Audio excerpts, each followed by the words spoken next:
Hello friends, প্রতিবারের মতো নতুন একটা ভিডিও নিয়ে আমি হাজির। আর আমরা এখন কিন্তু ভিডিও বানাতে আজকে চলে এসেছি ধর্মতলা। আর এটা হচ্ছে কিন্তু ধর্মতলা মোড়। আর এই ধর্মতলা মোড় থেকে কিন্তু আমরা বাম সাইডের দিকে যাব। আর এখন আমরা এখান থেকে যাব জানবাজার। আর জানবাজার এখান থেকে লাগবে 2 থেকে 3 মিনিট। আর এখান থেকে হাঁটা পথ। আর এই রোডটা ধরে কিন্তু আমরা জানবাজার যাব। আর এলিট সিনেমা আর নিউ মার্কেট থানাটা ক্রস করার পরেই কিন্তু এই রোডটা চলে এসেছে। আর লাইটিংয়ের কাজগুলো দেখো, অপূরূপ একটা লাইটিংয়ের কাজ বানিয়েছে এই জানবাজারের কালী পুজো কমিটি। রাস্তার এই প্রান্ত থেকে ওই প্রান্ত পুরোটাই লাইটিং দিয়ে ঘেরা রয়েছে। আর আমরা যতটাই সামনের দিকে এগিয়ে যাচ্ছি, লাইটিং দেখে কিন্তু আমাদের চোখ কিন্তু পুরো ছানা বড়া হয়ে যাচ্ছে। একের পর এক লাইটিং পুরো রাস্তা জুড়েই দেখতে পাচ্ছেন। পুরো লাইটিংয়ের কাজ কত সুন্দর বানিয়েছে। এর জন্য জানবাজার কমিটিকে আমাদের এসপি সোম চ্যানেলের পক্ষ থেকে অনেক অনেক ধন্যবাদ। আমরা আশা করছি আরও সামনের বছরগুলোতে আরও এর থেকে ভালো কিছু দেখতে পাবো। আমরা এখন আছি জানবাজার মেন রোডে। আর মেন রোডে গাড়ির জন্য কিন্তু আমাদের ভিডিও করতে একটু অসুবিধা হয়ে যাচ্ছে, সেটা আপনারা বুঝতেই পাচ্ছেন। এখানে কিন্তু প্রচণ্ড পরিমাণে গাড়ি রয়েছে, সব রুটের গাড়ি কিন্তু এখান দিয়ে যাতায়াত করছে। আপনারা দেখতে পাচ্ছেন গাড়ি কিন্তু পুরো বিশাল ঘন ঘন গাড়ি রয়েছে, এই জন্য ভিডিও করতে একটু প্রবলেম হচ্ছে। আর এই প্যান্ডেলটার পাশে কিন্তু আপনারা কিন্তু দেখতেই পাচ্ছেন যে এখানে কিন্তু খুব সুন্দর কিন্তু একটা দুর্গা প্রতিমার পুরো সেট, যেখানে কার্তিক, গণেশ, লক্ষ্মী, সরস্বতী সবই আছে। খুব সুন্দর একটা দুর্গা প্রতিমা এখানে সাজিয়ে রাখা আছে।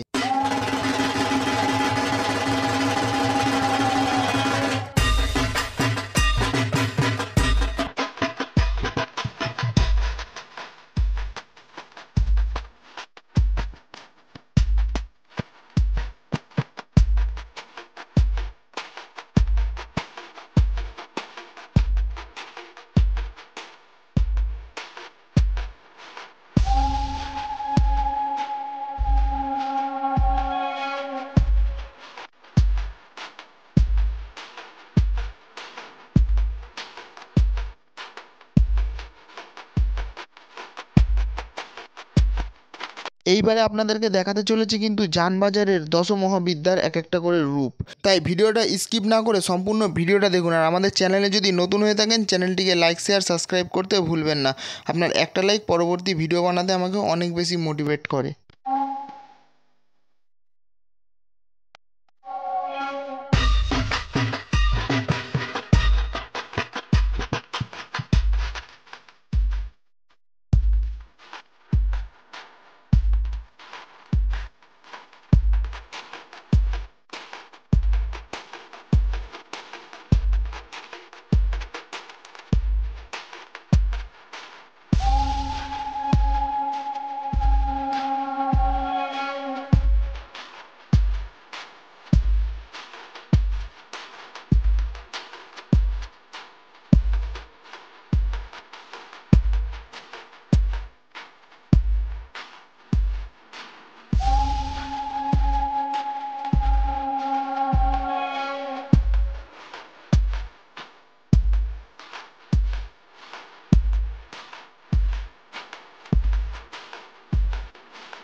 এই প্যান্ডেলটার ঠিক অপোজিটেই আপনারা দেখতে পাচ্ছেন যে এখানে আর একটা কিন্তু একটা প্যান্ডেল করেছে। ছোটোর উপরে কিন্তু লাইটিং দিয়ে খুব সুন্দরভাবে সাজিয়েছে।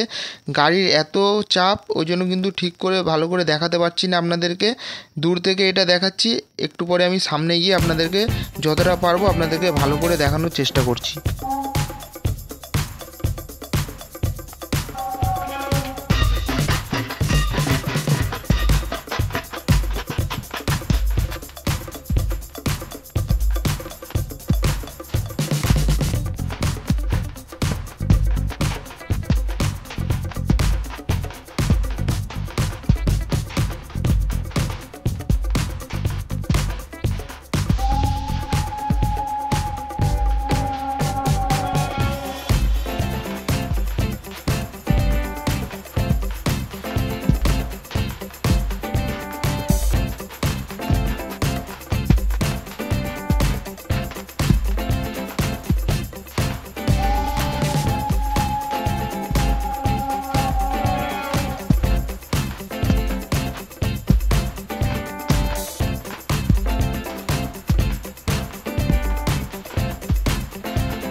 আজকের ভিডিওটা আর বেশি বড় করছি না, আজকের ভিডিওটা এই পর্যন্তই। দেখা হবে পরবর্তী কোনো নতুন ভিডিওতে।